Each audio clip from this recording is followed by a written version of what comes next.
video, I'm going to show you how you can improve the functionality of Excel touchscreens. Early in my career of training software, I was training a gentleman from the field, and he had to type in a password before he could access the software. And every time he had to type it in, he had to get a pencil because on a keyboard, his fingers were so large that he couldn't type in the 8-letter password or whatever without touching 2 keys at one time.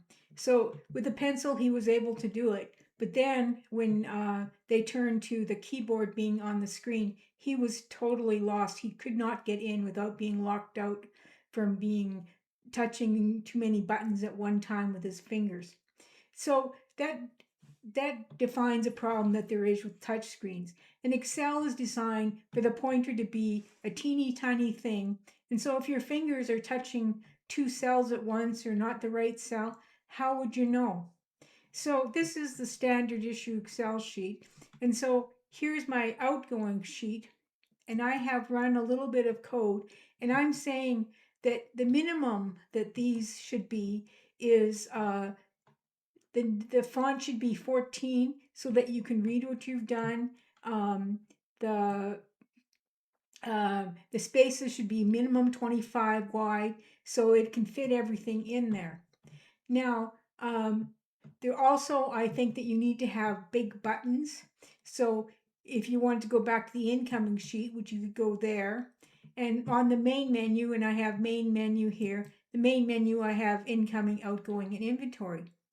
So I have a little script, and I'll go over it later, for changing everything to be the right size.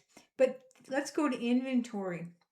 The other thing, now this is a short list, but many times these lists are long, and you never know what you're going to reach, or you're trying to find which one is. So you're looking for chisel, and so you find chisel, and so if you click on this one, it instantly turns yellow. So now you know that you're in the chisel aisle, and so you're trying to find out how many chisels are in stock. So you can keep going down. You can see it's highlighted the whole row because every time you click on something, it's highlighted.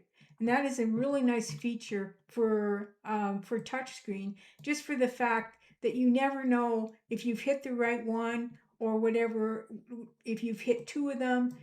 If it highlights anything you've clicked, that's a good way to know which ones you've got or which one you're looking for. And so let me go over the code.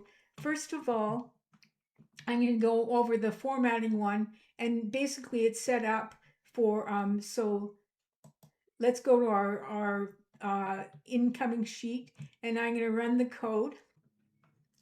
So here's my code, and what we're going to do is I'm just going to run it, and it's going to go through. What it's going to do is it's changing all font sizes to 14.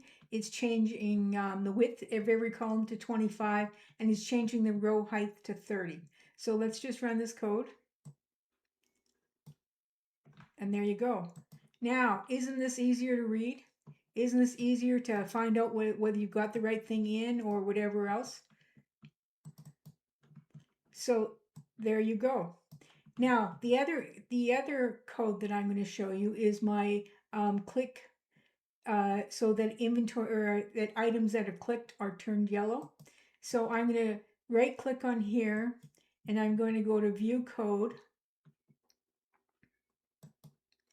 And here you go, and it's private worksheet. So it's when the worksheet changes, interior color is, so it's basically white or blank right now.